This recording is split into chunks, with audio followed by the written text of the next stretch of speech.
हरियाणा में नायब सिंह सैनी दूसरी बार राज्य के मुख्यमंत्री बने हैं। नायब सिंह सैनी के मंत्रिमंडल में जातीय और क्षेत्रीय समीकरण को पूरी तरह से साधा गया है। कहीं ना कहीं जिस 36 बिरादरी की बात कही जा रही थी, उसकी झलक इस मंत्रिमंडल में दिखती है। हरियाणा के पंचकुला में दशहरा मैदान में शपथ समारोह में बीजेपी अध्यक्ष जेपी नड्डा और पीएम मोदी सहित एनडीए का हर दिग्गज नेता मौजूद रहा।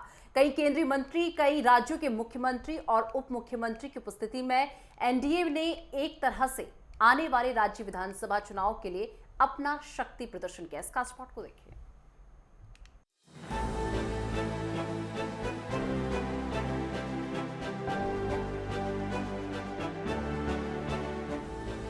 बीजेपी के लिए हरियाणा के पंचकुला मैदान में राज्य के नए मुख्यमंत्री नायब सिंह सैनी की शपथ समारोह को भव्य रूप देना स्वाभाविक था। बीजेपी ने हरियाणा में ऐतिहासिक जीत हासिल की है। राज्य स्थापना के 51 साल बाद ही पहला अवसर है जब किसी पार्टी की तीसरी बार सरकार बनी है।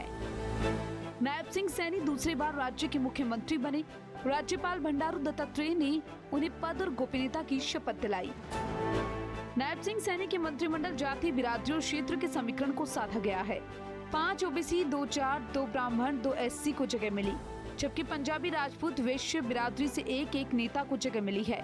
गौरतलब है कि सैनी मंत्रिमंडल में 2 महिलाओं को भी जगह मिली और दोनों की अपनी बड़ी राजनीतिक पृष्ठभूमि है। सैनी सरकार में कैबिनेट मंत्री के बतौर अनिल विज, राज नरवीर सिंह, महिपाल ढांडा, विपुल गोयल और अरविंद शर्मा को शामिल किया गया, जबकि श्याम सिंह राणा, रणवीर सिंह गंगवा, कृष्ण कुमार बेदी, श्रुति चौधरी, कुमारी आरती राव, राजेश नागर और गौरव गौतम को राज्य मंत्री बनाया गया है।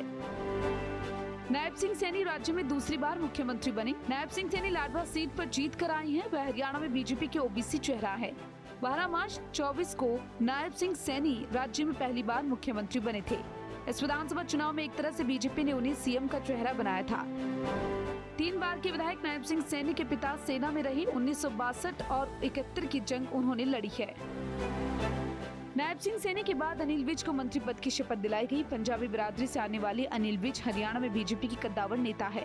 वह मनोहर लाल खट्टर की सरकार में गृह और स्वास्थ्य मंत्री रह चुके हैं। 70 के दशक में वह आरएसएस से जुड़े। अनिल विज नायब सिंह सैनी के पिछली सरकार में मंत्रिमंडल में शामिल नहीं हुए थे। अम्बाला कैंट की सीट पर जीत कर आए अनिल विज अपनी राजनीतिक टिप्पणियों के लिए भी सुर्खियों में रहती हैं। जीटी बेल्ट के प्रभावशाली नेता के तौर पर उन्हें जाना जाता है। सैनी सरकार में कृष्णलाल पंवार दिग्गज दलित नेता हैं। पानीपत की सराना सीट पर जीत कर आए कृष्णलाल पंवार के बारे में कहा जा रहा था कि अगर बीजेपी ने दलित कार्ड चला तो वह सीएम भी बन सकते हैं।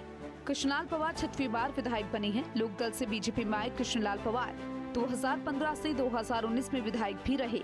2022 में वह सांसद बने। मनोहर लाल की पिछली सरकार में वह मंत्री बने थे। राव नरवीर सिंह हरियाणा के गुरुग्राम से बादशाहपुर सीट से जीत कर आए हैं। राव नरवीर सिंह ने धमाकेदार जीत हासिल की। कभी उन्होंने 26 साल की उम्र में राज्य गृह मंत्री के पद को संभाला था, जो आज भी रिकॉर्ड बना है। राव नरवीर सिंह अनुभवी नेता के तौर पर जाने जाते हैं। 1987 में वह 26 साल की उम्र में पहली बार मंत्री बने थे। राव नरवीर सिंह 3 बार विधायक बने। राज्य में नरवीर सिंह 4थी बार मंत्री बने हैं। वह जब विधायक बने हमेशा मंत्री बने। हालांकि 2019 में उन्हें टिकट नहीं दिया गया था। बीजेपी ने जातीय समीकरण को साधते हुए अगर ओबीसी वर्ग के नेता को राज्य की कमान सौंपी है तो बिरादरी के 2 नेताओं को मंत्रिमंडल में शामिल किया गया। इनमें महिपाल ढांडा पानीपत ग्रामीण से जीत कर आए। बीजेपी ने इस बार देशवाली बेल्ट में कांग्रेस में सेंध लगाई। महिपाल ढांडा की पृष्ठभूमि आरएसएस से जुड़ी है। वह आरएसएस से जुड़े रही हैं। 2014 में भी वह विधायक चुने गए थे। वह राज्य में पंचायत मंत्री भी रहे।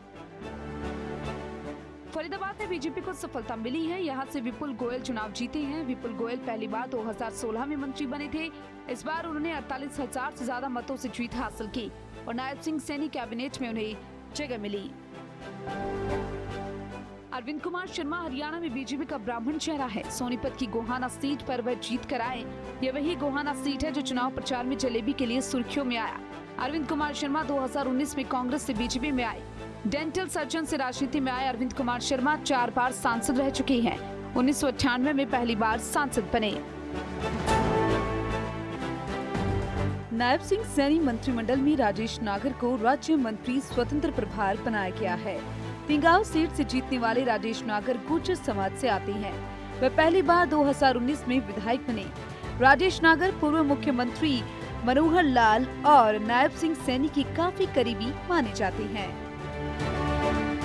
हरियाणा के एक समय के दिग्गज नेता बंसीलाल की पोती श्रुति चौधरी को भी नायब सरकार में शामिल किया गया। लोकसभा चुनाव से पहले श्रुति चौधरी की मां किरण चौधरी कांग्रेस से नाता तोड़ बीजेपी में शामिल हुई थी। एक तरह से उनकी बगावत हुड्डा परिवार के खिलाफ मानी गई। किरण चौधरी को बीजेपी ने राज्यसभा की सीट दी और हरियाणा के चुनाव में तोशाम की सीट प्रतिष्ठा की सीट बन गई। श्रुति चौधरी 2009 में सांसद भी बनी। जब किरण चौधरी बीजेपी में शामिल हुई तो श्रुति भी उनके साथ बीजेपी में शामिल हो गई। केंद्रीय मंत्री राव इंद्रजीत राव की बेटी आरती राव महेंद्रगढ़ जिले के अचेली विधानसभा क्षेत्र से जीत कर आई है। वह पहली बार विधायक बनी है। आरती राव अहीर समुदाय से आती है। बीजेपी ने इस समुदाय से 2 नेताओं को मंत्री बनाया है। अहिरवाल बेल्ट पर बीजेपी को अच्छी सफलता मिली है। गौरव गौतम सैनी कैबिनेट में ब्राह्मण चेहरा है। गौरव गौतम चुनाव जीतने वाले सबसे युवा विधायक है। मनोहर लाल के राजनीतिक सचिव रहे कृष्ण बेदी को भी नायब सिंह के मंत्रिमंडल में शामिल किया गया है। नायब सिंह सैनी के मंत्रिमंडल में शामिल हुए कृष्ण बेदी दलित समाज से आते हैं। Bureau report, network 10।